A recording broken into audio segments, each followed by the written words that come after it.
Obviously a big moment for some local fighters from Australia and New Zealand.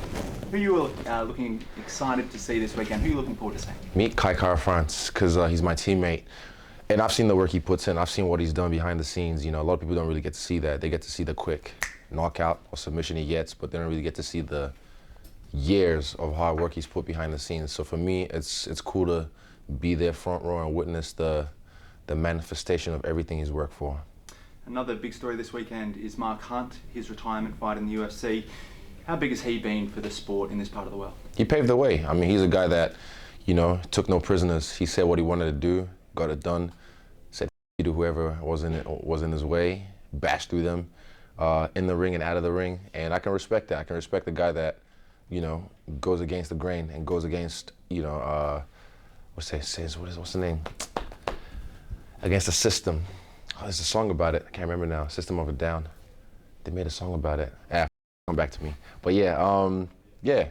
So yeah, he's been pivotal in this game, and even reading this book as well, Born to Fight, gave me a little insight into his past and made me respect him that much more. So I hope they make that into a movie. That would be sick. It'd be an epic movie. Big news for you personally, locking in a fight with Anderson Silva next year. What was your initial reaction when that was given the go-ahead? When it was given the go-ahead, I was like, oh, cool, let's go. But beforehand, I was like, there's no need. You know, he's on his way out, if you will. Still dangerous, still the baddest in the middleweight division, apart from me. But, I mean, yeah, now it's on. I can't wait till I see him. I can't wait till I hope he makes it. I hope they can figure out this whole visa thing for the press conference. I want to see him. I want to stand across from him. I really want him to feel me. I really want him to, because he said he didn't know who I was, but he's about to find out with a rude awakening. How much do you try and get yourself across, as you say just now, when you meet someone for the first time and you know that the fight's coming? I just met Robert Whittaker out there for the first time. Yeah, he smelled nice. I like the way he came prepared. I just woke up.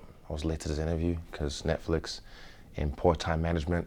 But yeah, meeting him for the first time, just size him up, see how long his arms are, his feet, his legs, size of his head. I don't know, I don't try, not just with fighters, I do it with everyone. For whatever reason, like I'm gonna fight everyone. I always have a plan, just in case it goes down. But yeah, seeing him outside, Robert Whittaker, and just kind of like sizing him up, I was like, oh, cool. It's normal. The age difference, you mentioned that he could be, you know, he's 44 years old now. Oh, real? I thought it was 43. Oh, same. 44 or 44 next month, actually. Damn, ooh. Does that, I mean, how much did that play on your mind? You mentioned that you did think about it beforehand, but does that have any bearing on this fight going in? Nope. Because if you do, this is a guy that's crafty. He'll f you up if you ever sleep on him. And I stay woke. Yeah, so I'm not gonna come in there and be like, oh, he's older. Because someone even said that, oh, are you gonna let him go all 3 rounds? I'm like, let him? What do you mean? This is a guy that has done, this is just a list of his achievements in and out of the octagon, like what he's done for the sport, not just the middleweight division, for the sport. It's crazy. So for me to go in there and be like, oh, hey, buddy, oh, let's go now. It's not gonna happen. I'm going in there to him up. That's the best way I can show him respect. What was your favorite Anderson Silva growing up? You would have watched a lot of his tape growing up, you know, as a UFC fan. And my favorite moment, there's 2 of them. Second one was when he front kicked Vitor in the face. That was legendary, bar none. And the favorite moment was his first fight with Chael Sonnen when he was getting whooped for I think 4 rounds. And even going into that fight, he had an injured rib. People didn't want to believe it, but I knew so. I knew he had an injured rib because there's no way Anderson gets taken down like that over and over again. And then I think Chael just had a good game plan, pressure him and get him on his back foot, even though he can fight on his back foot. And yeah, he got his ass whooped for like 4.5 rounds, and then catches a triangle and submits Chael in a title fight. That was legend. Wait for it. Dairy. The past year you've had such an unbeaten streak, doing fantastically well. People have called you the future. Dana White called you the future. Silva himself has called you the future. The now. What do you think when you hear that high praise from people that know what they're talking about? Yeah, I mean, these are guys I've looked up to in the fight game. You know, when I first started this, I was like, you'd never pay me to fight in a cage. I wanted Dana White's job because look fun. You know, you fight this guy, and then you fight this guy. Oh, I want you to fight. That was the fun bit. I get to be a matchmaker, but then tables have turned, and I'm on this side. And to get praises from him, from someone like Anderson Silva, who still is the best middleweight of all time in my eyes. But yeah, it's crazy.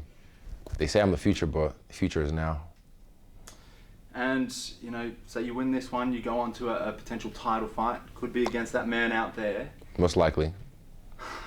I've played this out. I've honestly played this out. Like, I said it once I got signed to the UFC. I said, I'm going to fight him, Spark Arena, Auckland, and take the belt off him. I might have to rethink Spark Arena now, because what I'm bringing might be too big. Might be too big for Spark Arena. So might have to just invade Australia for a weekend.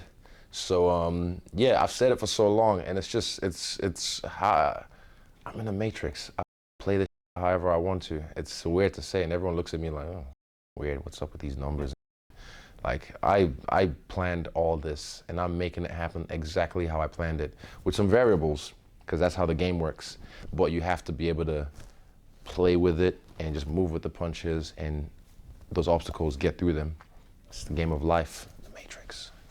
What's been your favourite moment for yourself personally fighting this year? Let me think. Favorite, all my fights. For me, there'd be two. My last two ones would be, but I think maybe the Brad Tavares fight. Went 5 rounds, showcased a lot of some part of my skills. There's more people don't know about yet, but having my parents there was cool. You know, having a lot of my team there in Vegas, headlining International Fight Weekend, a fight week. Yeah, that's probably my favorite one so far. The last one was cool. Beat him in the first round, whatever. Madison Square Garden, oh my God. That was fun. But Vegas was probably my favorite one this year. Yeah. You mentioned that you have skills that some people maybe haven't seen yet. Does that mean you have another gear to raise? If you look up my sleeves, I have more tricks. Way more tricks than people anticipate. So, yeah, I mean, if it ain't broke, they're trying to fix it. People haven't even got me out of gear 2 yet, so I'm just cruising. I actually am. I'm not even trying yet. Oh, that's funny.